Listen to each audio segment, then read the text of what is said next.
ਸਤਿ ਸ਼੍ਰੀ ਅਕਾਲ ਦੋਸਤੋ, ਇੱਕ ਵਾਰ ਫਿਰ ਅਸੀਂ ਲੈ ਕੇ ਹਾਜ਼ਰ ਹਾਂ ਦ ਐਸਟ੍ਰੋਲੋਜੀ ਸ਼ੋ। ਸਾਡੇ ਨਾਲ ਨੇ ਸਤਿੰਦਰ ਜੀ। ਸੋ ਸਤਿੰਦਰ ਜੀ, ਤੁਹਾਡਾ ਸਵਾਗਤ ਹੈ ਜੀ। ਥੈਂਕ ਯੂ ਜੀ। ਸੋ ਅੱਜ ਅਸੀਂ ਸ਼ੁਰੂਆਤ ਕਰਾਂਗੇ ਇੱਕ ਕੁਐਰੀ ਤੋਂ ਜੋ ਸਾਨੂੰ ਆਈ ਹੈ। ਇਹ ਹੈ ਡੇਟ ਆਫ ਬਰਥ 4 ਜੁਲਾਈ 2016, 10:54 ਸਰੀ। ਇਹਨਾਂ ਦੀ ਕੁਐਰੀ ਇਹ ਹੈ ਕਿ ਇਹਨਾਂ ਦਾ ਬੱਚਾ ਜਿਹੜਾ ਹੈ ਔਟਿਜ਼ਮ ਤੋਂ ਪ੍ਰਭਾਵਿਤ ਹੈ। ਤਾਂ ਸਤਿੰਦਰ ਜੀ, ਇਹਦਾ ਕੀ ਹੈ, ਕੀ ਮਤਲਬ ਇਹ ਸਾਰੀ ਜ਼ਿੰਦਗੀ ਇੱਦਾਂ ਰਹੇਗਾ ਜਾਂ ਠੀਕ ਹੋਣ ਦੇ ਕੋਈ ਚਾਂਸਿਸ ਹੈ? ਕੀ ਇਹਨਾਂ ਦਾ ਰੈਮੇਡੀ ਹੈ, ਕੀ ਬਣ ਸਕਦਾ ਇਹਨਾਂ ਦਾ? ਦੇਖੋ, ਜਿਹੜਾ ਇਸ ਵਕਤ ਇਹਨਾਂ ਦਾ ਹੋਰੋਸਕੋਪ ਹੈਗਾ ਨਾ, ਇਹਨਾਂ ਤੇ ਚੱਲ ਰਹੀ ਹੈ ਸ਼ਨੀ ਦੀ ਮਹਾਦਸ਼ਾ। ਪਹਿਲਾਂ ਤਾਂ ਸੀਗੀ ਜੁਪੀਟਰ ਜਿਹੜਾ ਸੀਗਾ, ਹੁਣ ਇਹਨਾਂ ਦੀ ਸ਼ਨੀ ਦੀ ਮਹਾਦਸ਼ਾ that is starting from March 2022 ਤੇ ਬੈਠਾ ਵੀ 12ਵੇਂ ਘਰ 'ਚ ਕੋਈ ਚੰਗਾ ਰਿਜ਼ਲਟ ਨਹੀਂ ਦਿੰਦਾ ਹੁੰਦਾ। ਇਹਨੂੰ ਕਹਿੰਦੇ ਨੈਗੇਟਿਵ ਰਿਜ਼ਲਟ ਆਉਂਦੇ ਹੁੰਦੇ ਆ ਇਨ ਟਰਮਸ ਆਫ ਆਲ ਏਰੀਆਜ਼, ਚਾਹੇ ਹੈਲਥ ਲਾ ਲਓ, ਸਟੱਡੀ ਲਾ ਲਓ, ਚਾਹੇ ਤੁਸੀਂ ਜਿਹੜੀ ਮਰਜ਼ੀ ਚੀਜ਼ ਲਾ ਲਓ, ਕਿਉਂਕਿ ਸ਼ਨੀ ਦਾ ਪ੍ਰਭਾਵ ਨੈਗੇਟਿਵ ਆਊਗਾ। ਸੈਜੀਟੇਰੀਅਸ ਅਸੈਂਡੈਂਟ ਦਾ ਹੋਰੋਸਕੋਪ ਹੈਗਾ ਵਾ। ਸੋ ਇਹਦੇ ਜਿਹੜੀਆਂ ਚੀਜ਼ਾਂ ਨੇ, ਵੈਸੇ ਵੀ ਉਹ ਵਾਣੀ ਦਾ ਕਾਰਕ ਮੰਨਿਆ ਜਾਂਦਾ, ਸੈਕੰਡ ਹਾਊਸ ਨੂੰ ਰੂਲ ਕਰਕੇ ਆਪ 12th 'ਚ ਜਾ ਕੇ ਬੈਠਾ ਤੇ ਇਹਦੀ ਦਸ਼ਾ ਲੰਬੀ ਬਹੁਤ ਆ, ਜਾ ਕੇ 2041 ਤੱਕ ਦਸ਼ਾ ਵਾ ਇਹਦੀ। ਸੋ ਇਹਦੇ 'ਚ ਕੀ ਆ, ਇਹ ਚੀਜ਼ਾਂ ਨੂੰ ਹੋਰ ਜ਼ਿਆਦਾ ਨੈਗੇਟਿਵ ਜ਼ਰੂਰ ਕਰ ਦਿੰਦਾ ਵਾ ਤੇ ਇਹ ਪਰਮਾਨੈਂਟ ਪ੍ਰੋਬਲਮਸ। ਦੇਖੋ, ਕੁਛ ਚੀਜ਼ਾਂ ਲਾਈਫ ਦੇ ਵਿੱਚ ਆਉਂਦੀਆਂ ਨੇ ਥੋੜ੍ਹੇ ਟਾਈਮ ਦੇ ਲਈ, ਕਈ ਵਾਰੀ ਹੁੰਦੀ ਆ ਬਿਮਾਰੀਆਂ ਦੇ ਆਉਣ ਦਾ ਵੀ ਟਾਈਮ ਹੁੰਦਾ ਵਾ, ਕਈ ਵਾਰੀ ਹੁੰਦੀ ਕੁਛ ਬਿਮਾਰੀ ਆਉਂਦੀ ਹੈ ਜਦੇ ਦਵਾਈ ਲੈ ਕੇ ਠੀਕ ਹੋ ਜਾਂਦੀ ਆ, ਕੁਛ ਆਉਂਦੀਆਂ ਨੇ 2-3 ਮਹੀਨੇ ਲਈ ਰਹਿੰਦੀਆਂ ਨੇ ਫਿਰ ਚਲੀਆਂ ਜਾਂਦੀਆਂ ਨੇ ਦਵਾਈ ਲੈ ਕੇ, ਕੁਛ ਹੁੰਦੀਆਂ ਕਿ ਥੋੜ੍ਹੀ ਹੌਲੀ ਆਉਂਦੀਆਂ ਤੇ ਹੌਲੀ ਸਾਰੀ ਉਮਰ ਰਹਿੰਦੀਆਂ ਨੇ। ਇਹ ਬੇਸਿਕਲੀ ਇਹ ਪ੍ਰੋਬਲਮਸ ਨੇ ਅਸਲ ਦੇ ਵਿੱਚ। ਇਹ 'ਚ ਅੱਗੇ ਜਾ ਕੇ ਜਿੱਦਾਂ ਨਾ ਹੋਰ ਜ਼ਿਆਦਾ ਪ੍ਰੋਬਲਮ, ਸਮਝਣ 'ਚ ਵੀ ਪ੍ਰੋਬਲਮ ਆ ਜਾਂਦੀ ਹੈ ਬੱਚੇ ਨੂੰ, ਜਿਵੇਂ ਸਮਝਦੇ ਨਹੀਂ ਹੁੰਦੇ, ਆਪਾਂ ਕਹਿੰਦੇ ਵੀ ਕੀ ਪ੍ਰੋਬਲਮ ਹੈ, ਸਮਝ ਵੀ ਨਹੀਂ ਰਿਹਾ ਹੈਗਾ ਅਸਲ ਦੇ ਵਿੱਚ। ਸੋ ਇਹ ਸੈਟਰਨ ਬੇਸਿਕਲੀ ਇਹ ਚੀਜ਼ ਦੀ ਪ੍ਰੋਬਲਮ ਕ੍ਰੀਏਟ ਕਰ ਰਿਹਾ ਵਾ ਕਿ ਇਹ ਹੌਲੀ ਨਾ ਮਤਲਬ ਚੀਜ਼ਾਂ ਨੂੰ ਡਾਊਨ ਕਰ ਰਿਹਾ ਵਾ ਅਸਲ ਦੇ ਵਿੱਚ। ਤੇ ਦਸ਼ਾ ਵੀ ਸੈਟਰਨ ਦੀ ਕਰਕੇ ਚੀਜ਼ਾਂ ਹੈਲਥ ਦੀਆਂ ਨੇ, ਤੇ ਹੈਲਥ ਦੀਆਂ ਬੇਸਿਕਲੀ ਇਹਨੇ ਵੈਸੇ ਹੀ ਸਭ ਤੋਂ ਸਲੋ ਮੂਵਿੰਗ ਪਲੈਨਟ ਮੰਨਿਆ ਜਾਂਦਾ ਵਾ ਇਹ। ਸੋ ਇਹਦੇ 'ਚ ਕੀ ਆ, ਚੀਜ਼ਾਂ ਨਾ ਰਿਕਵਰੇਬਲ ਨਹੀਂ ਹੁੰਦੀਆਂ, ਹੋਰ ਖਰਾਬ ਜ਼ਰੂਰ ਹੋ ਜਾਂਦੀਆਂ ਹੁੰਦੀਆਂ ਇਹਦੇ 'ਚ। ਆਈ ਡੋਂਟ ਥਿੰਕ ਸੋ ਹਜੇ ਤਾਂ ਇਹਨਾਂ ਨੂੰ ਕੋਈ ਰਿਕਵਰੀ ਨਹੀਂ ਹੈਗੀ। ਤੇ ਜਦੋਂ ਇਹਨਾਂ ਦੀ ਰਿਕਵਰੀ ਹੈਗੀ ਆ, ਜੇ 2025 ਦੇ ਵਿੱਚ ਸ਼ਨੀ 'ਚ ਜਦੋਂ ਬੁੱਧ ਲੱਗੂਗਾ, ਉਦੋਂ ਸ਼ਾਇਦ ਥੋੜ੍ਹਾ ਜਿਹਾ ਬਹੁਤਾ ਫਰਕ ਪਵੇ। ਵੈਸੇ ਜੋ ਹੈਗਾ ਵਾ ਇਹਦੇ 'ਚ ਨੈਗੇਟਿਵ ਰਿਜ਼ਲਟ ਜ਼ਿਆਦਾ ਦਿਖਦਾ ਪਿਆ ਵਾ ਇਹਦੇ ਵਿੱਚ। ਤੇ ਇਹਨਾਂ ਦੀ ਕੋਈ ਰੈਮੇਡੀ ਇੱਦਾਂ ਦਾ ਕੁਛ? ਦੇਖੋ, ਰੈਮੇਡੀ ਹਾਂ, ਇਹਦੇ 'ਚ ਹੁਣ ਇੱਕ ਚੀਜ਼ ਹੈਗੀ ਆ ਕਿ ਜਿੱਦਾਂ ਹੁਣ ਆਪਾਂ ਇਸ ਸਿਚੁਏਸ਼ਨ ਦੇ ਵਿੱਚ ਕੀ ਕਰ ਸਕਦੇ ਹਾਂ ਆਪਾਂ। ਹੁਣ ਇਹਦੇ 'ਚ ਰੈਮੇਡੀ ਕੀਤੀ ਜਾ ਸਕਦੀ। ਦੇਖੋ, ਇਹਦੇ 'ਚ ਆਪਾਂ ਬਾਰ-ਬਾਰ ਜਿੱਦਾਂ ਪਹਿਲਾਂ ਵੀ ਕਿਹਾ, ਕਿਸਮਤ ਨਹੀਂ ਬਦਲ ਸਕਦੇ, ਪਰ ਹਾਂ ਚੀਜ਼ਾਂ 'ਚ ਆਪਾਂ ਸੁਧਾਰ ਲਿਆ ਸਕਦੇ ਹਾਂ, ਮਤਲਬ ਚੀਜ਼ਾਂ ਨੂੰ ਚੇਂਜ ਕਰ ਸਕਦੇ ਹਾਂ ਵੀ ਥੋੜ੍ਹਾ ਬਹੁਤਾ। ਜਿਵੇਂ ਹੁਣ ਚੀਜ਼ ਹੈਗੀ ਆ, ਇਹ ਤਾਂ ਨਹੀਂ ਬਿਲਕੁਲ ਹੀ ਹੋ ਗਿਆ ਠੀਕ, ਬਿਲਕੁਲ ਦਿਨ ਰਾਤ ਨਹੀਂ ਹੋਊਗਾ, ਹਾਂ ਚੇਂਜ ਹੋ ਜਾਊਗਾ, ਮਤਲਬ ਐਟਲੀਸਟ ਆਹ ਰੂਮ 'ਚ ਚਾਨਣਾ ਜ਼ਰੂਰ ਹੋ ਜਾਊਗਾ, ਠੀਕ ਆ। ਜੇ ਸਾਰੀ ਦੁਨੀਆ ਚਾਨਣਾ ਨਹੀਂ ਕਰ ਸਕਦੇ ਹੈਗੇ, ਇੱਕ ਵੇ ਮਿਲ ਸਕਦਾ। ਯੈਸ ਵੀ ਇਹਨੂੰ ਦਵਾਈ ਲੱਗੂਗੀ, ਚੇਂਜ ਹੋਊਗਾ ਥੋੜ੍ਹਾ ਜਿਹਾ, ਉਹ ਚੀਜ਼ਾਂ ਦਾ ਬਿਲਕੁਲ ਫਰਕ ਪਾ ਸਕਦੇ ਹਾਂ। ਦੇਖੋ, ਸਭ ਤੋਂ ਪਹਿਲਾਂ ਇੱਕ ਚੀਜ਼ ਹੁੰਦੀ ਹੈ, ਉਹਨੂੰ ਕਹਿੰਦੇ ਆ ਸ਼ਨੀ ਦਾ ਜਾਪ, ਸ਼ਨੀ ਦੇ ਮੰਤਰਾਂ ਦਾ ਜਾਪ ਕਿਹਾ ਜਾਂਦਾ ਵਾ। ਉਹ ਇੱਕ ਇਹਦੇ ਨਾਮ ਤੇ ਨਾ ਸਾਲ ਬਾਅਦ ਕਰਵਾ ਦੇਣਾ ਚਾਹੀਦਾ ਵਾ। ਸੈਕਿੰਡ ਥਿੰਗ, ਇੱਕ ਇਹਨੂੰ ਨਾ ਜੈਮਸਟੋਨ ਪਵਾ ਕੇ ਰੱਖੋ ਸੈਫਾਇਰ ਦਾ, ਤੇ ਇੱਕ ਇਹਨੂੰ ਜੈਮਸਟੋਨ ਦੈਟ ਇਜ਼ ਕਾਲਡ ਸਨ ਇਹਦਾ 7th ਹਾਊਸ, ਇੱਕ ਇਹਨੂੰ ਪਵਾ ਕੇ ਰੱਖੋ ਐਮਰਲਡ। 2 ਜੈਮਸਟੋਨਾਂ ਦਾ ਨਾ ਕੰਬੀਨੇਸ਼ਨ, ਇੱਕ ਇਹਨੂੰ ਸੈਫਾਇਰ ਤੇ ਇੱਕ ਇਹਨੂੰ ਐਮਰਲਡ। ਘੱਟੋ ਘੱਟ ਨਾ 5.5 ਤੋਂ 6 ਕੈਰਟ 골ਡ ਦੇ ਵਿੱਚ ਪੈਂਡੈਂਟ ਪਵਾ ਦਿਓ ਇਹਨੂੰ। ਇਹਦੀ ਥੋੜ੍ਹੀ ਜਿਹੀ ਨਾ ਮਤਲਬ ਬੋਲਣਾ ਜਾਂ ਚੀਜ਼ਾਂ ਜਿਹੜੀਆਂ ਆਰਟਿਜ਼ਮ ਹੁੰਦਾ ਵਾ, ਸਲੋ ਡਾਊਨ ਹੋ ਜਾਂਦੀਆਂ ਨੇ ਚੀਜ਼ਾਂ, ਬੱਚੇ ਸਮਝਦੇ ਨਹੀਂ ਜ਼ਿਆਦਾ ਚੀਜ਼ਾਂ ਹੁੰਦੇ ਹੈਗੇ। ਉਹਦੇ ਨਾਲ ਬੋਲੂਗਾ ਵੀ ਥੋੜ੍ਹਾ ਜਿਹਾ, ਚੀਜ਼ਾਂ ਨੂੰ ਸਮਝਣ ਦੀ ਵੀ ਕੋਸ਼ਿਸ਼ ਕਰੂਗਾ। ਸੋ ਮਾਲਿਕ ਕਿਰਪਾ ਰੱਖੂਗਾ। ਸੈਫਾਇਰ ਨਾਲ ਜੁਪੀਟਰ ਐਕਟੀਵੇਟ ਹੋਊਗਾ, ਮਰਕਰੀ ਹੋਊਗਾ ਕਮਿਊਨੀਕੇਸ਼ਨ ਦਾ, ਇਹਨੂੰ ਅਸੀਂ ਮੰਨਦੇ ਹਾਂ ਪਲੈਨਟ।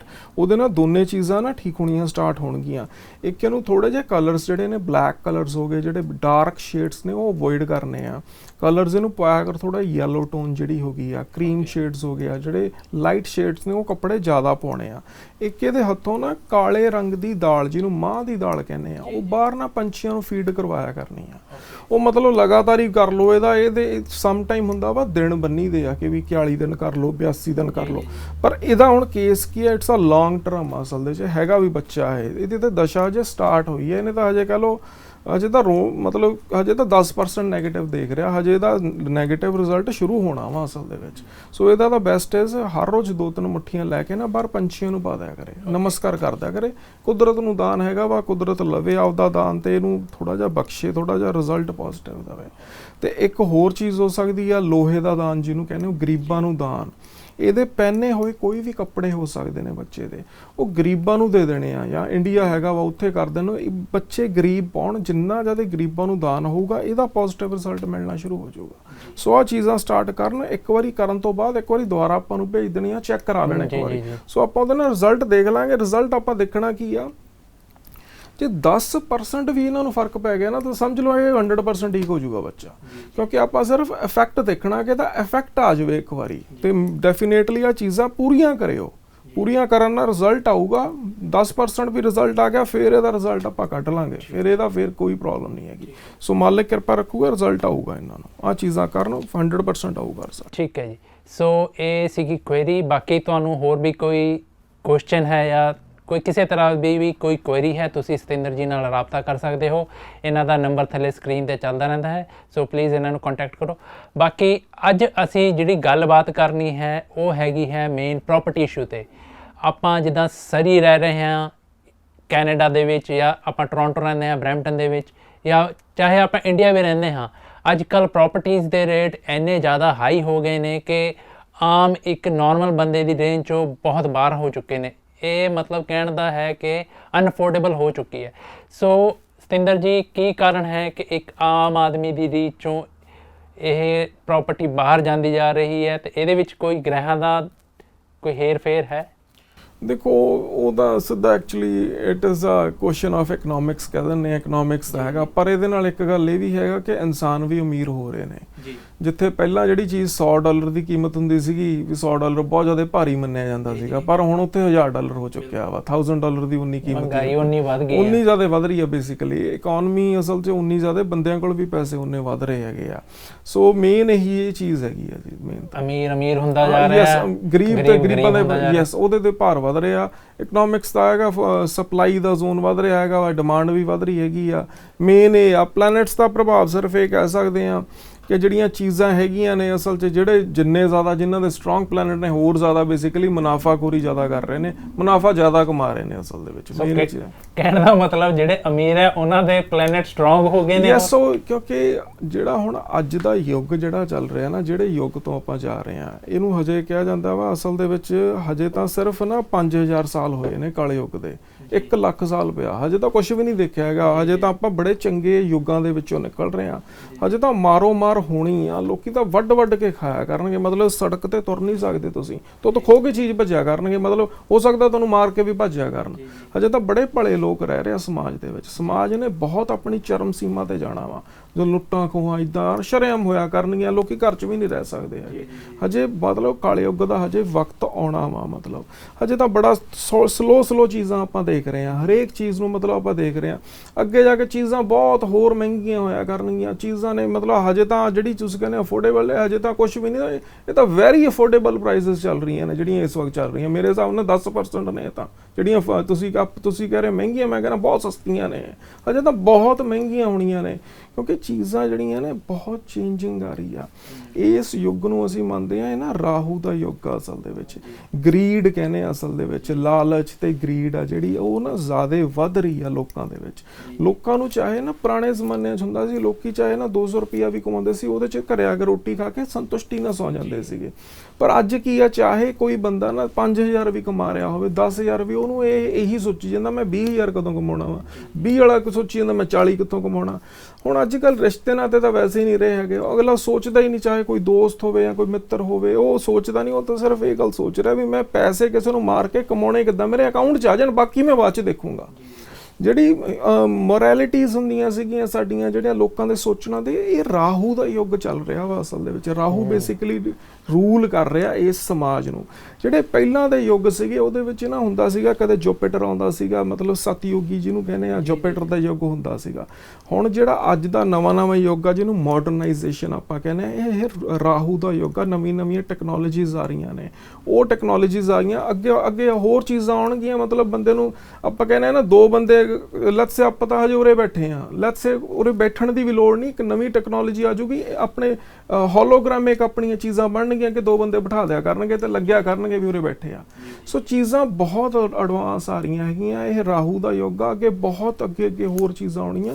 ਹਜੇ ਵੀ ਬੜਾ ਕੁਝ ਅਫੋਰਡੇਬਿਲਿਟੀ ਤੇ ਚੱਲ ਰਿਹਾ ਵਾ। ਅੱਗੇ ਜੋ ਹੋਊਗਾ ਬਹੁਤ ਮਾੜੇ ਹਾਲ ਹੋਣੇ ਆ ਲੋਕਾਂ ਦੇ। ਹਜੇ ਵੀ ਲੋਕ ਕੋਈ ਚੀਜ਼ਾਂ ਲੈ ਲੈਣ, ਹਜੇ ਵੀ ਮਤਲਬ ਘਰ-ਬਾਰ ਹਜੇ ਵੀ ਸਸਤੇ ਹੀ ਨੇ ਅਸਲ ਦੇ ਵਿੱਚ। ਆਮ ਆਦਮੀ ਵਾਸਤੇ ਤਾਂ ਇਹ ਮਹਿੰਗੇ ਨੇ, ਬਹੁਤ ਮਹਿੰਗੇ ਹੋਣੇ ਨੇ। ਹਜੇ ਤਾਂ ਮਤਲਬ ਸਸਤੇ ਇਸ ਲਈ ਮੈਂ ਕਹਿ ਰਿਹਾ ਕਿਉਂਕਿ ਜਿਹੜੇ ਹਿਸਾਬ ਨਾਲ ਸਮਾਜ 'ਚ ਚੇਂਜਸ ਆ ਰਹੀਆਂ ਨੇ, ਟੈਕਨੋਲੋਜੀਜ਼ ਜੋ ਆ ਰਹੀਆਂ ਨੇ, ਆਪਾਂ ਤਾਂ ਬਹੁਤ ਥੱਲੇ ਬੈਠੇ ਆ। ਹਜੇ ਬਹੁਤ ਉੱਪਰ ਸਮਾਜ ਜਾ ਰਿਹਾ ਵਾ ਤੇ ਰਾਹੂ ਚੇਂਜ ਲੈ ਕੇ ਆ ਰਿਹਾ। ਤੁਸੀਂ ਇੱਕ ਸਮਾਜ ਨੂੰ ਦੇਖ ਲਓ ਜਿਹੜਾ 5 ਸਾਲ ਪਹਿਲਾਂ ਸੀਗਾ ਤੇ 5 ਸਾਲ ਆ ਹੁਣ ਜਿਹੜੇ ਪਿਛਲੇ 5 ਸਾਲ ਨਿਕਲੇ ਸਮਾਜ ਨੂੰ ਦੇਖੋ ਚੇਂਜ ਕਿੰਨਾ ਆ ਚੁੱਕਿਆ ਵਾ। ਆ ਕਰੋਨਾ ਦੇ ਟਾਈਮ ਤੋਂ ਲੈ ਕੇ ਹੁਣ ਤੱਕ ਪ੍ਰਾਈਸਿਸ ਡਬਲ ਹੋ ਚੁੱਕੀਆਂ ਨੇ ਤੇ ਇਹਨਾਂ ਨੇ ਘਟਾਉਣੀਆਂ ਨਹੀਂ ਗੀਆਂ, ਇਹਨਾਂ ਨੇ ਹੋਰ ਵਧਾ ਦੇਣੀਆਂ ਨੇ। ਅਸਲ ਦੇ ਵਿੱਚ ਚੀਜ਼ਾਂ ਚੇਂਜ ਹੋਰ ਹੋਈ ਜਾ ਰਹੀ ਆ। ਆਪਾਂ ਨੂੰ ਲੱਗ ਰਿਹਾ ਕਿ ਸ਼ਾਇਦ ਚੀਜ਼ਾਂ ਥੱਲੇ ਆਉਣਗੀਆਂ, ਕੁਛ ਨਹੀਂ ਥੱਲੇ ਆਉਣਾ, ਸਾਰਾ ਕੁਝ ਉੱਪਰ ਨੂੰ ਹੀ ਜਾਣਾ ਆ। ਮਾਰਕੀਟ ਵੀ ਦੇਖ ਲਓ ਜਿਹੜੀ ਆ ਥੱਲੇ ਕਹਿ ਰਹੇ ਹੋ ਥੱਲੇ ਡਿੱਗ, ਕੁਛ ਨਹੀਂ ਹੋਣਾ, ਉੱਪਰ ਚੜ ਜਾਣਾ ਸਾਰਾ ਕੁਝ। ਸੋ ਇਹਦੇ 'ਚ ਇਹ ਚੀਜ਼ਾਂ ਨੇ, ਚੀਜ਼ਾਂ ਸਾਰੀਆਂ ਉੱਪਰ ਨੂੰ ਜਾ ਰਹੀਆਂ ਨੇ, ਕੋਈ ਥੱਲੇ ਨਹੀਂ ਰਹਿਣੀਆਂ ਹੈਗੀਆਂ। ਚਲੋ ਇਹ ਤਾਂ ਹੋ ਗਈ ਅਫੋਰਡੇਬਿਲਟੀ ਦੀ ਗੱਲ। ਦੂਜੀ ਗੱਲ ਇਹ ਹੈ ਕਿ ਕਿਹੜੇ ਉਹ ਗ੍ਰਹਿ ਨੇ ਜਿਹੜੇ ਬੰਦੇ ਨੂੰ ਘਰ ਲੈਣ ਦੇ ਵਿੱਚ ਮਦਦ ਕਰਦੇ ਨੇ ਤਾਂ ਕਿ ਉਹ ਆਪਣਾ ਘਰ ਲੈ ਸਕਣ, ਆਪਣਾ ਸੁਪਨਾ ਸਾਕਾਰ ਕਰ ਸਕਣ। ਦੇਖੋ ਜਦੋਂ ਆਪਾਂ ਇਹਨੂੰ ਹੁਣ ਜਦੋਂ ਐਸਟ੍ਰੋਲੋਜੀ ਦਾ ਕੰਟੈਕਸਟ ਤੋਂ ਸਮਝਣ ਦੀ ਕੋਸ਼ਿਸ਼ ਕਰਾਂਗੇ ਤਾਂ ਜਿਹੜਾ ਸਾਡਾ 4th ਹਾਊਸ ਹੁੰਦਾ ਵਾ, it is completely dedicated to the properties, ਕਿ ਪ੍ਰੋਪਰਟੀਜ਼ ਕਿੱਦਾਂ ਦੀਆਂ ਰਹਿਣਗੀਆਂ ਇਨਸਾਨ ਦੀਆਂ। ਤੇ ਜੇ ਕਿਸੇ ਦਾ 4th ਹਾਊਸ ਐਕਟੀਵੇਟਡ ਹੈਗਾ ਵਾ ਤਾਂ ਉਸ ਬੰਦੇ ਨੂੰ ਪ੍ਰੋਪਰਟੀ ਮਿਲੂਗੀ ਹੀ ਮਿਲੂਗੀ। ਹੁਣ ਇਹਦੇ ਨਾਲ ਹੋਰ ਬਹੁਤ ਚੀਜ਼ਾਂ ਐਸੋਸੀਏਟਡ ਹੋ ਜਾਂਦੀਆਂ ਨੇ ਕਿ ਚੀਜ਼ਾਂ ਇਹ ਬੰਦੇ ਨੂੰ ਕਦੋਂ ਮਿਲਣੀਆਂ ਕਿੰਨੀਆਂ ਮਿਲਣੀਆਂ ਨੇ, ਕਿੱਦਾਂ ਦੀ ਕੁਆਲਿਟੀ ਦੀਆਂ ਮਿਲਣਗੀਆਂ, ਚੰਗੇ ਏਰੀਏ 'ਚ ਮਿਲਣਗੀਆਂ ਜਾਂ ਮਾੜੇ ਏਰੀਏ 'ਚ ਮਿਲਣਗੀਆਂ, ਸੁਪਨਿਆਂ ਦਾ ਘਰ ਮਿਲੂਗਾ ਜਾਂ ਨਹੀਂ ਮਿਲੂਗਾ, ਜਾਂ ਕੰਪਰੋਮਾਈਜ਼ ਕਰਨਾ ਪਊਗਾ। ਕਈ ਵਾਰੀ ਇਨਸਾਨ ਨੂੰ ਚਾਹੀਦਾ ਤਾਂ ਘਰ ਹੁੰਦਾ, ਬੈਠਾ ਅਪਾਰਟਮੈਂਟ 'ਚ ਹੁੰਦਾ ਵਾ, ਕਈ ਵਾਰੀ ਕੌਂਡੋ 'ਚ ਬੈਠਾ ਹੁੰਦਾ, ਸਾਰੀ ਉਮਰ ਰਹਿ ਜਾਂਦਾ ਵੀ ਮੈਂ ਘਰ ਲੈਣਾ ਵਾ। ਕਈ ਵਾਰੀ ਘਰ ਲੈਣਾ ਹੁੰਦਾ ਵਾ 14 ਲੱਖ ਵਾਲਾ, ਲਿਆ ਹੁੰਦਾ 7 ਲੱਖ ਵਾਲਾ, ਉਹ ਵੀ ਨਹੀਂ ਬੰਦਾ, ਸਾਰੀ ਉਮਰ ਇਹੀ ਕਰਦੇ ਰਹਿ ਜਾਂਦੇ ਆ। ਕਈ ਵਾਰੀ ਇੱਕ ਘਰ ਲਿਆ ਹੁੰਦਾ, ਦੂਜਾ ਘਰ ਨਾਲ ਜਦੀ 2 ਸਾਲਾਂ 'ਚ ਫੇਰ ਬਣ ਜਾਂਦਾ ਵਾ। ਕਈ ਵਾਰ ਸੋਚੇ ਰਹਿ ਜਾਂਦੀ ਹੈ, ਰੈਂਟ ਤੇ ਰਹਿ ਜਾਂਦਾ ਬੰਦਾ, ਸਾਰੀ ਉਮਰ ਰੈਂਟ ਤੇ। ਚੀਜ਼ਾਂ ਨੇ ਇਹ ਦੇਖੋ, ਰੱਬ ਨੇ ਇਨਸਾਨ ਸਾਰੇ ਇੱਕੋ ਜਿਹੇ ਨੇ, ਦਿਮਾਗ ਇੱਕੋ ਜਿਹੇ ਨੇ, ਹੱਥ ਪੈਰ ਉਨੇ ਹੈਗੇ ਆ, ਬੋਲਦੇ ਵੀ ਸਾਰੇ ਨੇ, ਦੇਖਦੇ ਵੀ ਸਾਰੇ ਨੇ। ਚੇਂਜ ਸਿਰਫ ਕੀ ਆ ਤੁਹਾਡੇ ਗ੍ਰਹਿਾਂ 'ਚ ਆ। ਮਾਲ ਜਿਹੜੀ ਕ੍ਰੀਏਸ਼ਨ ਹੋਈ ਆ, ਬੰਦੇ ਸਾਰੇ ਇੱਕੋ ਜਿਹੇ ਨੇ। ਚੇਂਜ ਸਿਰਫ ਇਹ ਆ, ਕਿਸੇ ਕੋਲੇ ਜੇ ਵੱਧ ਨੇ ਜਾਂ ਕਿਸੇ ਕੋਲੇ ਘੱਟ ਨੇ, ਚੇਂਜ ਸਿਰਫ ਇਹ ਉਹਦੇ ਗ੍ਰਹਿ। ਜਿਹਦੇ ਕਿਸੇ ਦੇ ਸਟਰੋਂਗ ਗ੍ਰਹਿ ਹੋ ਜਾਣਗੇ ਉਹਨੂੰ ਚੰਗੀਆਂ ਪ੍ਰਾਪਰਟੀਆਂ ਮਿਲ ਜਾਣਗੀਆਂ, ਜਿਹਦੇ ਰੋਂਗ ਹੋ ਜਾਣਗੇ ਨਹੀਂ ਮਿਲਣਗੀਆਂ। ਸੋ ਮੋਟੇ ਤੌਰ ਤੇ ਕੀ ਆ, ਜਦੋਂ ਕਿਸੇ ਦਾ 4th ਹਾਊਸ ਸਟਰੋਂਗ ਜ਼ਿਆਦਾ ਹੁੰਦਾ ਵਾ ਤੇ ਨਾਲ 11th ਹਾਊਸ ਜ਼ਿਆਦਾ ਸਟਰੋਂਗ ਹੋ ਜੇ, 12th ਹਾਊਸ ਜ਼ਿਆਦਾ ਸਟਰੋਂਗ ਹੋ ਜੇ, ਤਾਂ ਉਹਨੂੰ ਕਹਿੰਦੇ ਆ ਅਸੀਂ ਕਿ ਉਹਦੀਆਂ ਜ਼ਿਆਦਾ ਮਲਟੀਪਲ ਪ੍ਰਾਪਰਟੀਆਂ ਰਹਿਣਗੀਆਂ। ਤੇ ਇਹਦੇ 'ਚ ਹੁਣ ਇੱਕ ਹੋਰ ਚੀਜ਼, ਜਿੱਦਾਂ ਆਪਾਂ ਕਈ ਵਾਰੀ ਰਾਹੂ ਕੇਤੂ ਸ਼ਨੀ ਨੂੰ ਮਾੜੇ ਗ੍ਰਹਿ ਮੰਨਦੇ ਆ, ਪਰ ਇੱਥੇ ਹੁਣ ਮਾੜੇ ਗ੍ਰਹਿ ਨਹੀਂ ਮੰਨਣੇ ਹੈਗੇ, ਇੱਥੇ ਇਹਨਾਂ ਨੂੰ ਚੰਗੇ ਗ੍ਰਹਿ ਕਹਿਣਾ ਵਾ। ਇਹ ਥੋੜਾ ਜਿਹਾ ਇਹੀ ਮਾਡਰਨ ਐਸਟ੍ਰੋਲੋਜੀ ਤੇ ਜਿਹੜੀ ਪਹਿਲਾਂ ਦੀ ਟ੍ਰੈਡੀਸ਼ਨਲ ਐਸਟ੍ਰੋਲੋਜੀ 'ਚ ਚੇਂਜਸ ਇਹ ਆ ਚੁੱਕੀਆਂ। ਕਿਉਂਕਿ ਪਹਿਲਾਂ ਦੇ ਜ਼ਮਾਨੇ 'ਚ ਕੀ ਹੁੰਦਾ, ਕਰਜ਼ੇ ਲਏ ਜਾਂਦੇ, ਕਰਜ਼ੇ ਮਤਲਬ ਕਰਜ਼ਾ ਮੁਕਤ। ਜਿਵੇਂ ਹੁਣ ਇੰਡੀਆ ਦੇ ਵਿੱਚ ਦੇਖ ਲਓ, ਕਿਸੇ ਹਰੇਕ ਕੋਲੇ ਪਹਿਲੇ ਘਰ ਹੈਗੇ ਆ, ਕੈਸ਼ ਨੇ, ਕਰਜ਼ੇ ਘੱਟ ਨੇ, ਜੱਟ ਜ਼ਿਮੀਂਦਾਰ ਲੋਕਾਂ ਕੋਲੇ ਘਰ ਆਲਰੇਡੀ ਹੈਗੇ ਆ। ਜੇ ਕਿਤੇ ਫਾਦਰ ਸਾਹਿਬ ਪਾਸਟ ਵੇ ਹੁੰਦੇ ਤਾਂ ਮੁੰਡੇ ਕੋਲੇ ਘਰ ਚਲਿਆ ਜਾਂਦਾ। ਸੋ ਉਹਦੇ ਕੋਲੇ ਪ੍ਰਾਪਰਟੀ ਪਰਚੇਜ਼ ਕਰਨ ਲਈ ਕੋਈ ਐਡਾ ਸਵਾਲ ਨਹੀਂ ਹੈਗਾ। ਪਰ ਸਵਾਲ ਉਰੇ ਜਿੱਦਾਂ ਕੈਨੇਡਾ ਦੇ ਵਿੱਚ ਰਹਿ ਰਹੇ ਆ, 95% ਬੰਦਿਆਂ ਨੂੰ ਮੌਰਗੇਜ ਲੈਣੀ ਪੈਂਦੀ ਆ। ਜੇ ਕੋਈ 15 ਲੱਖ ਦਾ ਘਰ ਲੈ ਲਿਆ, 5 ਲੱਖ ਡਾਊਨ ਦਊਗਾ ਤਾਂ 1 ਮਿਲੀਅਨ ਦੀ ਮੌਰਗੇਜ ਲਊਗਾ। ਸੋ ਜਿਹੜੀ ਮੌਰਗੇਜ ਮੀਨਸ ਕਰਜ਼ਾ। ਪਰ ਉਰੇ ਹੁਣ ਵੈਸਟਰਨ ਕੰਟਰੀਜ਼ 'ਚ ਕਰਜ਼ੇ ਨੂੰ ਮਾੜਾ ਨਹੀਂ ਮੰਨਿਆ ਜਾਂਦਾ, ਪਰ ਇੰਡੀਆ ਦੇ ਵਿੱਚ ਪੁਰਾਣੇ ਬਜ਼ੁਰਗ ਨੂੰ ਮਾੜਾ ਮੰਨਦੇ ਸੀਗੇ, ਕਰਜ਼ੇ ਨੂੰ ਮਾੜਾ ਮੰਨਦੇ ਸੀਗੇ।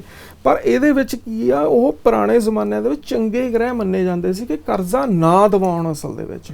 ਉਹ ਸੋ ਜਿਹੜੇ ਇੱਥੇ ਕੀ ਗੱਲ ਆ, ਜਦੋਂ ਪ੍ਰਾਪਰਟੀ ਪਰਚੇਜ਼ ਕਰਨੀ ਆ, ਇੱਥੇ ਆਪਾਂ ਜਿਹੜੇ ਸਾਡੇ ਰਾਹੂ ਕੇਤੂ ਸ਼ਨੀ ਨੇ, ਇਹਨਾਂ ਗ੍ਰਹਿਾਂ ਨੂੰ ਜ਼ਿਆਦਾ ਤਵੱਜੋ ਦੇਣੀ ਆ।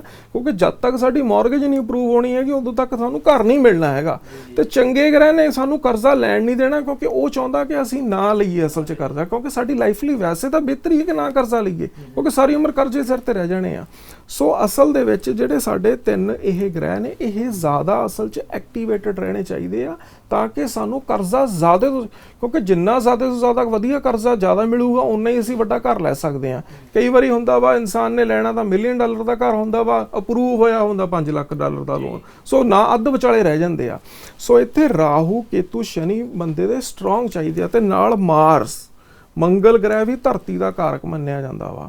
ਸੋ ਇਹਦੇ ਸਿਗਨੀਫਿਕੇਟਰ ਹਾਊਸਸ ਕਹਿੰਦੇ, ਸਿਗਨੀਫਿਕੇਟਰ ਪਲੈਨਟਸ ਵੀ ਇੱਕ ਚੀਜ਼ ਕਹੀ ਜਾਂਦੀ ਹੈ। ਸਿਗਨੀਫਿਕੇਟਰ ਦਾ ਮਤਲਬ ਕੀ ਆ, ਸਪੋਜ਼ ਕਿਸੇ ਨੇ ਗਰੋਸਰੀ ਕਰਨੀ ਹੈਗੀ ਆ, ਗਰੋਸਰੀ ਕਰਨ ਲਈ ਕਿਸੇ ਨੂੰ ਵਾਲਮਾਰਟ ਜਾਣਾ ਪਊਗਾ ਜਾਂ ਸੁਪਰ ਸਟੋਰ ਜਾਣਾ ਪਊ, ਜਿਹੜੇ ਵੇਚਦੇ ਨੇ ਇਹ ਚੀਜ਼ਾਂ। ਸੇਮ ਤਰੀਕੇ ਨਾਲ ਜੇ ਕਿਤੇ ਆਪਾਂ ਕੋਈ ਘਰ ਬਣਾਉਣਾ, ਆਪਾਂ ਬਿਲਡਿੰਗ ਸਪਲਾਈਜ਼ ਵਾਲੇ ਕੋਲ ਜਾਵਾਂਗੇ, ਸੋ ਕਿਉਂਕਿ ਉਹ ਚੀਜ਼ਾਂ ਵੇਚ ਰਹੇ ਨੇ। ਸੇਮ ਤਰੀਕੇ ਨਾਲ ਇਹਨੂੰ ਆਪਾਂ ਐਸਟ੍ਰੋਲੋਜੀ 'ਚ ਕਹਾਂਗੇ ਸਿਗਨੀਫਿਕੇਟਰਸ ਨੇ, ਕਿਉਂਕਿ ਇਹ ਉਹ ਚੀਜ਼ਾਂ ਦਿੰਦੇ ਪਏ ਨੇ। ਇਹ ਉਹ ਸਿਗਨੀਫਿਕੇਟਰ ਹੁੰਦੇ ਨੇ ਮਾਰਸ ਤੇ ਸੈਟਰਨ ਪ੍ਰਾਪਰਟੀ ਦੇ।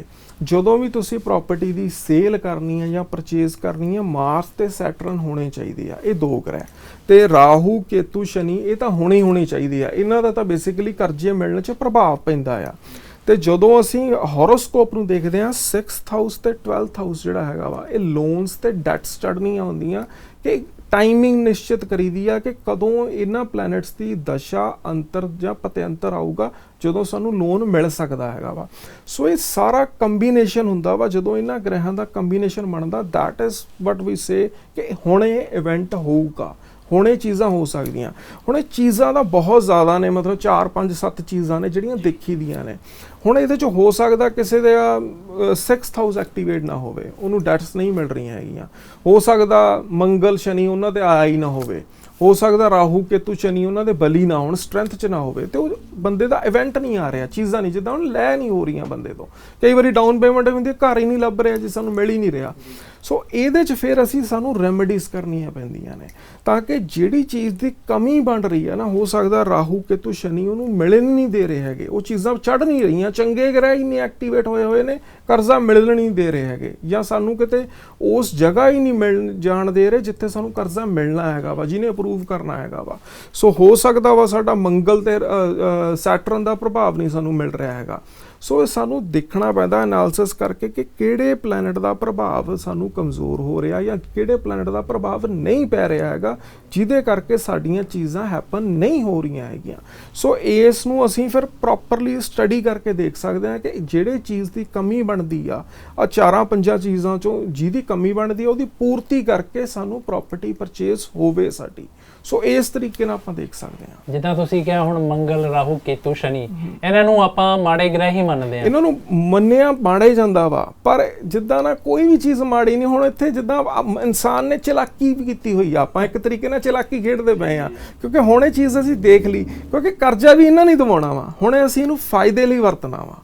ਚੀਜ਼ਾਂ ਹੁਣ ਦਵਾਈ ਆ ਜਿਹੜੀ, ਹੁਣ ਦਵਾਈ ਵੈਸੇ ਤਾਂ ਖਾਣ ਨੂੰ ਕੌੜੀ ਲੱਗਦੀ ਆ, ਪਰ ਹੁਣ ਆਪਾਂ ਆਪਣੀ ਸਮਾਰਟਨੈਸ ਨਾਲ ਉਸ ਚੀਜ਼ ਤੋਂ ਰਿਜ਼ਲਟ ਲੈਣੇ ਪਏ ਆ।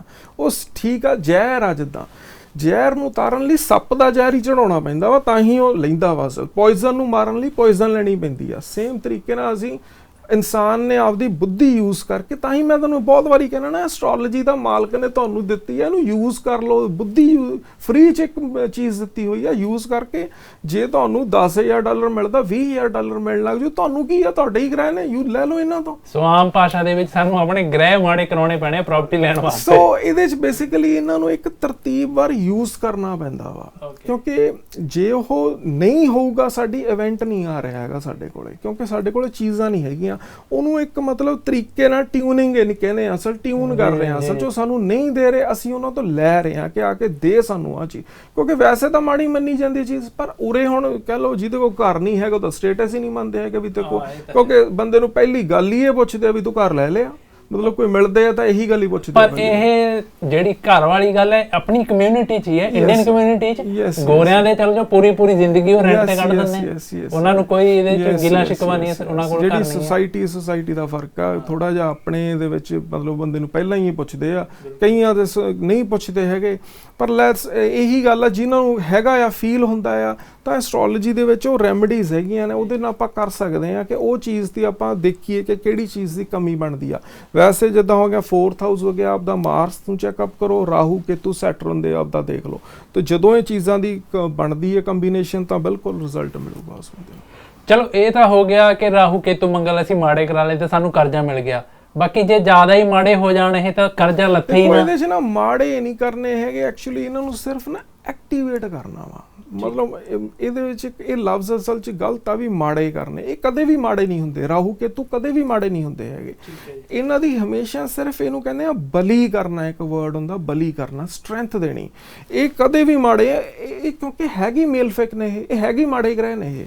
ਇਹਨਾਂ ਦੀ ਜਿੱਦਾਂ ਹੁਣ 0 to 100 ਡਿਗਰੀ ਸਟਰੈਂਥ ਹੈ ਇਹਨਾਂ ਦੀ ਹਮੇਸ਼ਾ ਸਟਰੈਂਥ ਹੀ ਰਹਿੰਦੀ ਹੁੰਦੀ ਆ। ਬਸ ਇਹਨੇ ਬਸ ਮਤਲਬ ਪੈਰਾਮੀਟਰ ਹੈਗਾ ਵਾ 0 to ਇਹਨੇ ਡਿਗਰੀ 'ਚ ਵਧੀ ਜਾਣਾ ਵਾ।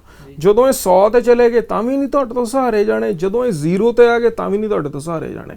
100 ਤੇ ਆ ਗਏ ਪਾਗਲ ਹੋ ਜਾਓਗੇ, 0 ਤੇ ਆ ਗਏ ਇੱਛਾਵਾਂ ਮਰ ਜਾਣੀਆਂ ਤੁਹਾਡੀਆਂ। ਰਾਹੂ ਤੁਹਾਡਾ 0 ਤੇ ਆ ਜਾਏ ਨਾ, 0 ਡਿਗਰੀ ਤੇ, ਮਤਲਬ ਤੁਹਾਡੇ ਹੋਰੋਸਕੋਪ ਦਾ ਰਾਹੂ ਨਾ ਚੱਲਦਾ ਹੋਵੇ, ਜਿਹੜੀ ਇਨਸਾਨ ਦੀ ਇੱਛਾ ਸ਼ਕਤੀ ਆ, ਮਤਲਬ ਹਰੇਕ ਦੀਆਂ ਇੱਛਾਵਾਂ ਹੁੰਦੀਆਂ, ਕੁਛ ਵੀ ਹੋ ਸਕਦੀ ਹੈ, ਰੋਟੀ ਖਾਣ ਦੀ ਇੱਛਾ ਹੋ ਸਕਦੀ ਹੈ, ਅੱਜ ਮੈਂ ਰੈਸਟੋਰੈਂਟ ਜਾਣਾ ਵਾ, ਕੁਛ ਵੀ ਲਾਲਚ ਹੋ ਸਕਦਾ, ਪੈਸੇ ਕਮਾਉਣ ਦਾ ਵੀ ਲਾਲਚ ਹੁੰਦਾ, ਸਾਰਾ ਕੁਝ ਮਰ ਜਾਊਗਾ ਜੇ ਰਾਹੂ ਖਤਮ ਹੋ ਜਾਵੇ। ਸੋ ਇਹਨੂੰ ਹਮੇਸ਼ਾ ਬੈਲੈਂਸ 'ਚ ਰੱਖਣਾ ਪੈਂਦਾ, 50% ਤੇ ਰੱਖਣਾ ਪੈਂਦਾ ਵਾ। ਜਿਵੇਂ ਹੁਣ ਮੈਂ ਤੁਹਾਨੂੰ ਘਰ ਲੈਣ ਦੀ ਇੱਛਾ ਦੱਸੀ ਆ, ਇਹਦੇ ਲਈ ਫਿਰ ਕੀ ਕਰਨਾ, ਇਹਦੀ ਡਿਗਰੀ ਵਧਾ ਦੇਣੀ ਹੈ ਥੋੜੀ ਜਿਹੀ, ਵੱਧ ਜਾ ਥੋੜਾ ਜਿਹਾ। ਮਾੜਾ ਚੰਗਾ ਨਹੀਂ ਹੁੰਦਾ ਇਹ ਤਾਂ ਤੁਹਾਡਾ ਬੇਸਿਕਲੀ ਇਨਹੈਰੈਂਟ ਇੱਕ ਇੱਛਾ ਸ਼ਕਤੀ ਬੈਠੀ ਆ ਤੁਹਾਡੇ ਅੰਦਰ। ਇਹਨੇ ਤਾਂ ਬਸ ਇਹ ਆ ਵੀ ਇਹਨੂੰ ਥੋੜਾ ਜਿਹਾ ਐਕਟੀਵੇਟ ਕਰਨਾ, ਥੋੜੇ ਟਾਈਮ ਲਈ ਮਤਲਬ ਹੋ ਜਾ ਐਕਟੀਵੇਟ, ਫਿਰ ਇਹਨੂੰ ਡਾਊਨ ਕਰ ਦਈਦਾ ਵਾ। ਇਹ ਜ਼ਿਆਦਾ ਵੀ ਨਹੀਂ ਸੰਭਾਲਿਆ ਜਾਂਦਾ, ਘੱਟ ਵੀ ਨਹੀਂ ਤੁਹਾਡੇ ਤੋਂ ਸੰਭਾਲਿਆ ਜਾਣਾ। ਇਹ ਬਸ ਇੱਕ ਔਰਾ ਸ਼ਕਤੀ ਆ ਜਿਹੜੀ ਅਸਲ ਦੇ ਵਿੱਚ ਮਾਲਕ ਨੇ ਕਹ ਲਓ ਦਿੱਤੀ ਹੋਈ ਆ ਤੁਹਾਨੂੰ। ਇਹ ਸਮਾਜ ਵੀ ਇਸੇ ਲਈ ਬਣਿਆ ਹੋਇਆ ਵਾ ਕਿਉਂਕਿ ਰਾਹੂ ਨੇ ਸਿਰਜਿਆ ਜਿਹੜਾ ਮਾਡਰਨਾਈਜੇਸ਼ਨ ਹੋ ਰਹੀ ਆ, ਤਾਂ ਕਿ ਅਸੀਂ ਹੋਰ ਤਰੱਕੀ ਕਰੀਏ, ਕੁਝ ਹੋਰ ਚਾਹੀਦਾ। ਇਟ ਇਜ਼ ਕਾਲਡ ਰਾਹੂ, ਮਤਲਬ ਸੈਟਿਸਫੈਕਸ਼ਨ ਨਹੀਂ ਮਿਲਦੀ ਹੈਗੀ ਇਹਨੂੰ। ਸੋ ਸਤਿੰਦਰ ਜੀ, ਜਿੱਦਾਂ ਸਾਨੂੰ ਮੌਰਗੇਜ ਮਿਲ ਗਈ, ਲੋਨ ਮਿਲ ਗਿਆ, ਅਸੀਂ ਚਾਹੁੰਦੇ ਸੀਗੇ 5 ਲੱਖ ਦਾ ਸਾਨੂੰ ਮਿਲੇ, ਸਾਨੂੰ 10 ਲੱਖ ਦਾ ਮਿਲ ਗਿਆ, ਵੱਧ ਮਿਲ ਗਿਆ। ਬਾਅਦ ਦੇ ਵਿੱਚ ਜੇ ਇਹੀ ਗ੍ਰਹਿ ਸਾਨੂੰ ਇਹਨਾਂ ਨੇ ਫਾਇਦਾ ਦੇਤਾ, ਬਾਅਦ ਦੇ ਵਿੱਚ ਉਹੀ ਕਰਜ਼ ਸਾਤੋਂ ਮੌਰਗੇਜ ਆਪਾਂ ਪੂਰੀ ਨਾ ਕਰ ਪਾਈਏ, ਦੇ ਨਾ ਪਾਈਏ। Yes, very good question. ਹੁਣ ਇਹਦੇ ਤੇ ਕੀ ਆ, ਇਹਦੇ ਤੇ ਵੀ ਹੁਣ ਅਸੀਂ ਇੱਕ ਸਵਾਲ ਪੁੱਛਣਾ ਜਦੋਂ ਐਸਟ੍ਰੋਲੋਜਰ ਕੋਲ ਜਾਣਾ ਵਾ ਜੀ, will I able to pay off my mortgage or not. ਜੀ ਫੇਰ ਕੀ ਆ, ਅਸੀਂ ਉਸ ਬੰਦੇ ਦਾ 2nd ਹਾਊਸ ਤੇ 11th ਹਾਊਸ ਇਹ ਸਟੱਡੀ ਕਰਾਂਗੇ, ਤੇ ਉਹਨਾਂ ਦੀ ਜਿਹੜੀਆਂ ਦਸ਼ਾਵਾਂ ਅੱਗੇ ਆਉਣੀਆਂ ਨੇ, ਜਿਹੜਾ ਟਾਈਮ ਪੀਰੀਅਡ ਅੱਗੇ ਆਉਣਾ, ਉਹ ਸਟੱਡੀ ਕਰਨਾ ਵਾ।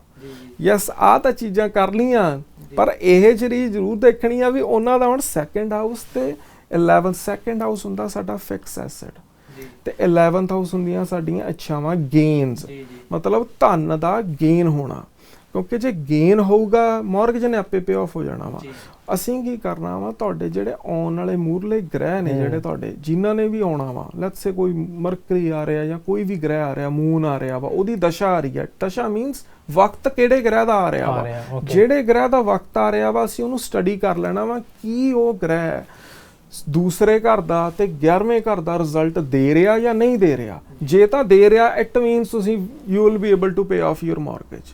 ਜੇ ਉਹ ਨਹੀਂ ਦੇ ਰਿਹਾ, ਬੁਰੇ ਘਰਾਂ ਦਾ ਰਿਜ਼ਲਟ ਦੇ ਰਿਹਾ, ਇਟ ਮੀਨਸ ਇਹ ਪ੍ਰਾਪਰਟੀ ਤੁਹਾਡੀ ਮਤਲਬ ਗਲੇ ਦੀ ਹੱਡੀ ਬਣ ਚੁੱਕੀ। ਹਾਂ, ਬਿਲਕੁਲ। ਸੋ ਅਸੀਂ ਉਹ ਚੀਜ਼ ਪਹਿਲਾਂ ਹੀ ਦੇਖ ਲੈਣੀ ਹੈ, ਕੀ ਅਸੀਂ ਇਹਨੂੰ ਪੇ ਆਫ ਕਰ ਪਾਵਾਂਗੇ, ਯੈਸ ਔਰ ਨੋ। ਉਹਦਾ ਆਨਸਰ ਕਰ ਦੇਣਾ ਜਦੀ ਅਸੀਂ, ਉਹਦਾ ਮੀਨਸ ਜੇ ਮੈਂ ਕਰ ਰਿਹਾ ਤਾਂ ਮੈਂ ਜਦੀ ਆਨਸਰ ਕਰੂੰਗਾ ਹਾਂਜੀ you will be able to pay off, ਤੁਹਾਨੂੰ ਪ੍ਰੋਬਲਮ ਨਹੀਂ ਹੋਗੀ, ਤੁਸੀਂ ਕਰ ਦੋਗੇ ਇਹਨੂੰ ਪੇ ਆਫ। ਸੋ ਪਰ ਇਹ ਵੀ ਆ, ਜੇ ਫਸੋਗੇ ਉਹ ਵੀ ਦੱਸੂਗਾ, ਨਹੀਂ ਨਾ ਲਓ, ਅੱਗੇ ਫਸ ਜਾਣਾ ਵਾ। ਕਿਉਂਕਿ ਕਈ ਵਾਰ ਐਦਾਂ ਹੁੰਦਾ, ਮੈਂ ਦੇਖਿਆ ਇਹ ਐਦਾਂ ਦੇ ਕੇਸਿਸ ਮੈਂ ਖੁਦ ਬਹੁਤ ਦੇਖੇ ਕੇਸ ਹੁੰਦੇ ਨੇ, ਬਹੁਤ ਕੇਸ ਹੁੰਦੇ ਨੇ, ਜਦੀ 6 ਮਹੀਨੇ ਚ ਆਪ ਵੇਚਣੀ ਪੈ ਜਾਂਦੀ। ਬਿਲਕੁਲ, ਮੌਰਗੇਜ ਤੇ ਨਾਲੇ ਘਾਟੇ ਤੇ ਵੇਚਦੇ ਨੇ, ਬਿਲਕੁਲ ਘਾਟੇ 'ਚ ਵੇਚ ਕੇ ਹੋਰ ਘਾਟਾ ਲੈ ਜਾਂਦੇ ਨੇ, ਹੋਰ ਘਾਟਾ ਲੈ ਜਾਂਦੇ ਨੇ। ਸੋ ਇਹ ਚੀਜ਼ਾਂ, ਇਹ ਬਿਲਕੁਲ ਇਹ ਐਸਟ੍ਰੋਲੋਜੀ ਮੈਂ ਜਿੱਦਾਂ ਕਿਹਾ ਨਾ, ਇਹ ਤਾਂ ਬੜੀ ਮਤਲਬ ਮਾਲਕ ਨੇ ਕਿਰਪਾ, ਵੇਦਾਂ ਚੋਂ ਆਈ ਹੋਈ ਸਾਇੰਸ ਆ, ਮਾਲਕ ਨੇ ਕਿਰਪਾ ਕੀਤੀ ਹੈ ਤੁਹਾਡੇ ਤੇ। ਤੁਸੀਂ ਪਹਿਲਾਂ ਹੀ ਦੇਖ ਲਓ ਕਿ ਤੁਸੀਂ ਗੇਨ ਹੋਣਾ ਕਿ ਨਹੀਂ ਹੋਣਾ, ਤੁਹਾਨੂੰ ਗ੍ਰਹਿ ਬੋਲ ਕੇ ਦੱਸ ਦੂਗਾ ਕਿ ਵੀ ਹੋਊਗਾ ਕਿ ਨਹੀਂ ਹੋਊਗਾ, ਤੁਸੀਂ ਉਸ ਤਰੀਕੇ ਨਾਲ ਸਟੈਪ ਇਨ ਕਰ ਲਓ ਆਪਣੀ ਲਾਈਫ ਨੂੰ। ਸੋ ਇਹ ਚੀਜ਼ ਬਿਲਕੁਲ ਹੋ ਸਕਦੀ ਹੈ ਚੀਜ਼। ਇੱਥੇ ਇੱਕ ਸਵਾਲ ਇਹ ਵੀ ਆਉਂਦਾ ਹੈ, ਜੇ ਕਿਸੇ ਨੇ ਇਦਾਂ ਦੀ ਸਿਚੁਏਸ਼ਨ 'ਚ ਜੇ ਕੋਈ ਫਸ ਗਿਆ, ਕਿਸੇ ਨੇ ਮੌਰਗੇਜ ਕਰ ਲਿਆ, ਘਰ ਲੈ ਲਿਆ, ਅੱਗੇ ਉਹ ਪੇ ਆਫ ਨਹੀਂ ਕਰ ਪਾ ਰਿਹਾ, ਉਹਦਾ ਹੁਣ ਕੀ ਬਣੂਗਾ? ਹੁਣ ਉਹਦਾ ਸਿਰਫ ਇਹ ਆ, ਉਹਦੇ ਕੋਲੇ ਜਾਂ ਤਾਂ ਇੱਕ ਇਹੀ ਹੱਲ ਆ ਵੀ ਇਹਦੇ 'ਚ ਸਿਰਫ ਰੈਮਡੀਜ਼ ਕੀਤੀਆਂ ਜਾ ਸਕਦੀਆਂ। ਰੀਜ਼ਨ ਇਸ ਕਿਉਂਕਿ ਓਬਵੀਅਸਲੀ ਜੇ ਉਹ ਫਸਿਆ ਵਾ, ਉਹਦੇ 'ਚ ਕੋਈ ਨਾ ਕੋਈ ਨੈਗੇਟਿਵ ਗ੍ਰਹਿਾਂ ਦਾ ਪ੍ਰਭਾਵ ਤਾਂ ਹੈਗਾ ਹੀ ਹੈਗਾ ਵਾ। ਉਹਦੇ ਸਿਰਫ ਉਪਾਅ ਹੀ ਕੀਤੇ ਜਾ ਸਕਦੇ ਆ ਵੀ ਜਿਹੜੇ ਗ੍ਰਹਿ ਦਾ ਪ੍ਰਭਾਵ ਚੱਲ ਰਿਹਾ ਵਾ, ਉਹਦੇ ਗ੍ਰਹਿਾਂ ਨੂੰ ਪਹਿਲਾਂ ਤਾਂ ਨਿਊਟਰਲ ਕੀਤਾ ਜਾਵੇ। ਉਹਨੂੰ ਕਹਿੰਦੇ ਆ ਮੰਤਰਾਂ ਦੇ ਜਾਪ ਦੇ ਨਾਲ ਨਿਊਟਰਲ ਕੀਤਾ ਜਾਂਦਾ ਵਾ। ਸੈਕੰਡ ਥਿੰਗ, ਉਹਦੇ ਹੋਰੋਸਕੋਪ 'ਚੋਂ ਘੱਟੋ ਘੱਟ 2 ਗ੍ਰਹਿ ਐਸੇ ਹੋਣ, ਵੈਸੇ ਤਾਂ 3 ਫੜੀਦੇ ਆ, ਘੱਟੋ ਘੱਟ 2 ਗ੍ਰਹਿ ਐਸੇ ਹੋਣ ਜਿਹੜੇ ਉਹਨੂੰ ਅਸਲ 'ਚ 10ਵੇਂ ਤੇ 11ਵੇਂ ਘਰ ਦਾ ਰਿਜ਼ਲਟ ਦਿੰਦੇ ਹੋਣ। 10th ਤੇ 10th ਤੇ 11 ਕਿਉਂ ਦੇਣਾ ਵਾ? 10th ਸਾਡਾ ਅਸਲ 'ਚ ਕਰੀਅਰ ਵਾ ਸਾਡਾ, 11th ਸਾਡੀ ਇੱਛਾਵਾਂ ਦੀ ਪੂਰਤੀ ਆ। ਕਿਉਂਕਿ ਜੇ ਸਾਡਾ ਕਰੀਅਰ ਤੇ ਇੱਛਾਵਾਂ ਦੀ ਪੂਰਤੀਆਂ ਮਤਲਬ ਹੈਵੀ ਹੋ ਜਾਣ, ਮਤਲਬ ਇਹ 2 ਚੀਜ਼ਾਂ ਵੱਧ ਜਾਣ, ਅਸੀਂ ਪੇ ਆਫ ਕਰ ਦਾਂਗੇ ਇਸ ਚੀਜ਼ ਨੂੰ, ਜਿਹੜੀ ਸਾਡੇ ਤੇ ਕਰਜ਼ੇ ਦੀ ਚੀਜ਼ ਆ।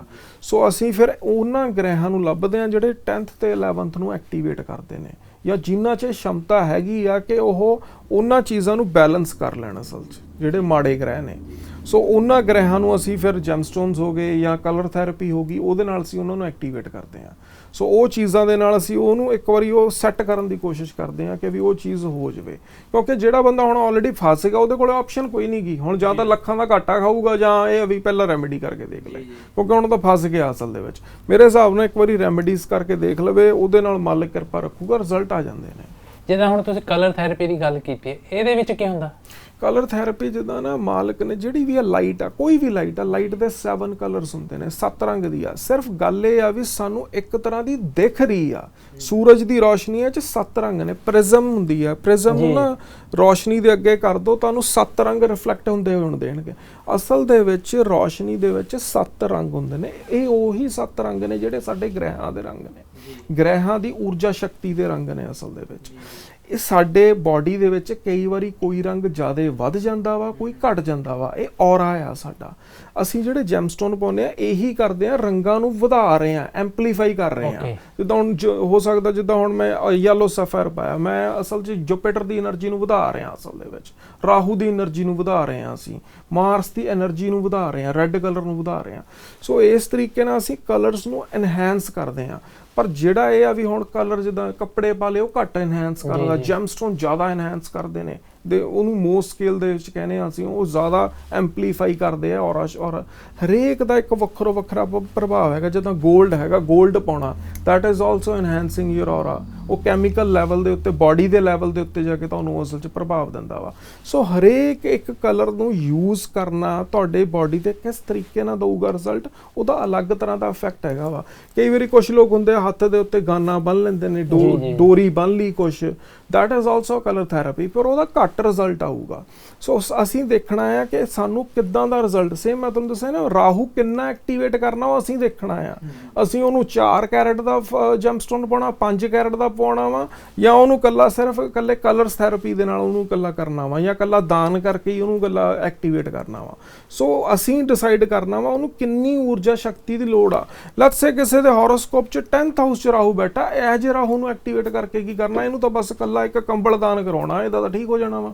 ਸੋ ਹਰੇਕ ਦਾ ਗ੍ਰਹਿ ਦਾ ਰਿਜ਼ਲਟ ਡਿਫਰੈਂਟ ਹੁੰਦਾ ਵਾ। ਹਰੇਕ ਨੂੰ ਇੱਕੋ ਜਿਹੇ ਉਪਾਅ ਨਹੀਂ ਹੈਗੇ ਕਿ ਵੀ ਇਹਨੂੰ ਆਹੀ ਉਪਾਅ ਕਰਤੇ। ਉਪਾਵਾਂ ਦਾ ਟਾਈਮਿੰਗ ਵੀ ਹੁੰਦੀ, ਕਿੰਨੀ ਵਾਰੀ ਕਰਾਉਣਾ ਹੈਗਾ ਵਾ, ਕਿੰਨੀ ਵਾਰ ਦੀ ਲੋੜ ਹੈਗੀ ਆ। ਵਾਧੂ ਵੀ ਨਹੀਂ ਕਰਾਈਦੇ ਨਾ ਘੱਟ ਕਰਾਈਦੇ ਹੈਗੇ ਆ।